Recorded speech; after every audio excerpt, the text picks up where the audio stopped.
میں نے کل ہی فارن منسٹر کو لیٹر لکھی ہے، external affairs minister of India کو لیٹر لکھی ہے ان کے ایویکویشن کے لیے، ان کو فیسیلیٹیٹ کرنے کے لیے ایران میں جتنے بھی ہمارے بچے مختلف یونیورسٹیز میں ہیں، مختلف شہروں میں ہیں، تو ان کی ایویکویشن کے لیے اور واپسی کے لیے میں نے کل ہی ان کو لیٹر بھی لکھی ہے اور فالو اپ بھی کروں گا۔ یہ صہیونی طاقت، زائنسٹ رجیم جو ہے، یہ ایک اسٹیٹ نہیں ہے، یہ ایک ٹیررسٹ اسٹیٹ ہے جو کلونیل بیہیویئر ہے ان کا ورلڈ کی سپر پاورز کی حمایت کی بنیاد پہ، اور سب سے صف اول میں امریکہ جو ان کی حمایت میں ہے ان ٹرمز آف جو یہ ویپنز ان کو پرووائڈ کرتے ہیں، پولیٹیکل کور ان کو پرووائڈ کرتے ہیں، پولیٹیکل سپورٹ ان کو پرووائڈ کرتے ہیں۔ اسی کے نتیجے میں آپ دیکھیں ان نے قتل عام غازہ میں بھی کیا، فلسطین کے پورے علاقے میں تو قتل عام کیا ہی کیا، غازہ ایک مرکز بنا اس قتل عام کا، ابھی بھی ہو رہا ہے، بچوں کو قتل کر رہے، بے گناہوں کو قتل کر رہے، ان کی زندگی کو برباد کیا۔ یمن آپ کو پتہ ہی ہے، سیریا میں ان کی بمباری آپ روز دیکھتے ہی ہے، لبنان میں یہ انہوں نے کس طرح سے قتل عام کیا وہ آپ کو پتہ ہی ہے۔ چونکہ یہ ان چیکڈ جو ہے ان کا بیہیویئر ہے، اب یہ جرت کر پا رہے کہ دوسرے ساورن کنٹریز پہ بھی حملہ کرے، جس کا شکار کل ایران بھی ہوا۔ اور جس طرح سے میں نے کل بھی کہا تھا کہ ہر ملک کو اپنے دفاع کے لیے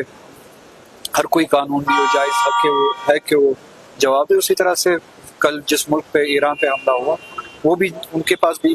قانونی حق ہے کہ وہ اپنے ملک کے دفاع کے لیے اس طرح کی طاقتوں کے خلاف لڑے اور جواب دے، اور سبق آمیز جواب دے۔ اور آپ نے دیکھا ہوگا کہ کل سے شاید اس طرح کی ریئیکشنز دیکھنے کو مل رہی ہے۔ امید ہے کہ الٹیمیٹلی اس طرح کی زائنسٹ رجیم ہے جو ایک پورے خطے کے لیے یا پوری ہیومینٹی کے لیے مشکلات کا ایک سینٹر ہے، اس کا کوئی علاج ہو، فلسطین کے لوگ بھی سکون سے پیسفلی رہ سکے، یہودی بھی پیسفلی رہ سکے، زائنزم جو ہے اس سے نجات ملے ہمیں، اور اس پورے مڈل ایسٹ کے ساتھ ساتھ پوری دنیا میں جو پیس اور پراسپیرٹی کے ساتھ لوگ رہ سکتے ہیں۔ ایز اے سیڈ، میں نے کل رات کو ہی بات کی اور پھر لیٹر بھی لکھے external affairs minister of India کو، اور جہاں تک میری معلومات ہے انہوں نے ہیلپ لائن نمبرز بھی ہے جو کل سے شروع کیے ہیں وہاں پہ،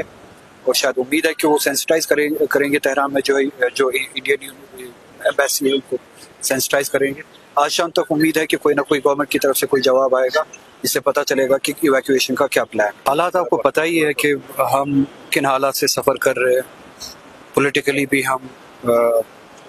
مشکل حالات سے گزر رہے ہیں،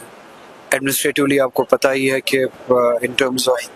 جو لا اینڈ آرڈر ہے ہمارے بچوں کو کیسے ستایا جاتا ہے۔ بہت سارے بچے ہمارے پہلے سے ہی بند تھے 2019 کے بعد، اور جو پہلگام میں واقعہ ہوا اس کے بعد اور بچوں کو اٹھایا گیا، پی ایس اے اپنی مرضی سے لگایا جاتا ہے، یو اے پی اپنی مرضی سے لگایا جاتا ہے۔ بہت سارے ہمارے جوان جو ابھی ہے ریاست سے باہر جیلوں میں ہے وداؤٹ ٹرائلس، اس سب کے باوجود کچھ جوان ابھی بھی ہمارے بچے جو اپنی ٹانگوں پہ کھڑا ہو کے اسمال اسکیل، مائکرو اسکیل یا کوئی کام کر کے بزنس کر کے اپنا گھر چلانے کی کوشش کر رہے تھے۔ پچھلے مہینے سے 1.5 مہینے سے آپ نے دیکھا کہ حالات کیسے بنے، ٹورزم سے جو الائڈ سیکٹر ہے، ٹرانسپورٹیشن ہے، سروسز سیکٹر ہے، ہاسپٹیلٹی ہے، سب کچھ سفر کر رہا ہے۔ تو ان سب حالات میں آپ کو پتہ ہے کہ ڈپریشن، آپ کلیکٹیو ڈپریشن کہے یا ایک مشکل حالات کہے، جو بھی ہے جموں کشمیر کے لوگ اس سے گزر رہے ہیں۔ تو اس سب میں اگر کوئی اس طرح کے لوگ ہیں جو کام چلا رہے ہیں اور اپنے ساتھ ساتھ اور ان کو بھی امپلائمنٹ